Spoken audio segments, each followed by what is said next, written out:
Abonnez-vous à la chaîne pour voir les dernières vidéos.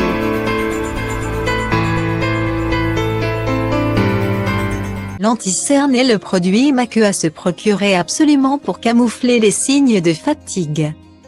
En un coup de pinceau, les cernes et les poches ont disparu. Ni vues, ni connues. Attention, l'anti-cerne n'a pas la même mission qu'un correcteur. Ce dernier s'utilise pour effacer les petites imperfections comme les rougeurs.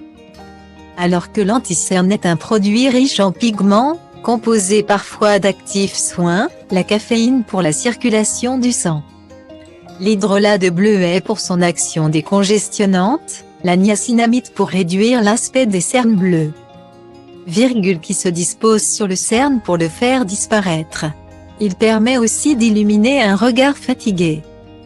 Dans l'univers du maquillage, il n'existe aucune règle prédéfinie. Mais il y a des préférences. À propos de l'application de l'anti-cerne, faut-il en mettre avant ou après son fond de teint? Voici la meilleure façon de faire, même s'il existe toujours deux écoles. Les professionnels, comme Julien Roll, maqueux artiste et ancien ambassadeur de Make Up For V, conseillent de le disposer après le fond de teint. Pourquoi ce choix?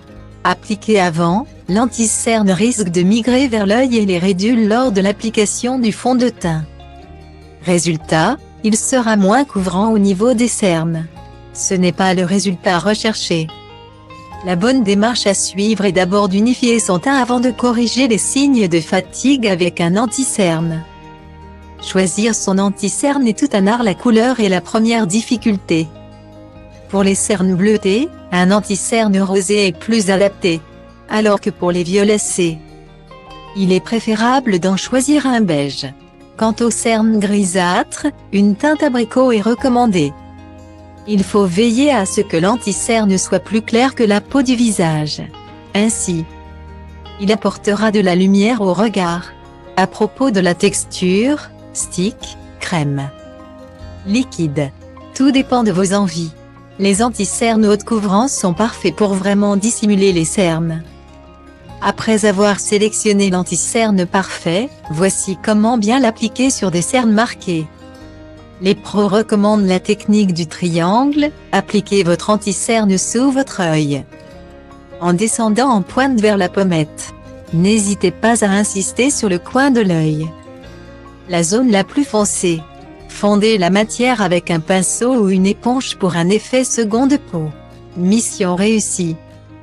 La rédaction de Voici vous propose de vivre une expérience exceptionnelle avec ses marques fétiches lors de son prochain pop-up qui aura lieu les 2 et 3 décembre 2022 à Paris. Pour vous inscrire au tirage au sort et gagner vos invitations, rendez-vous ici.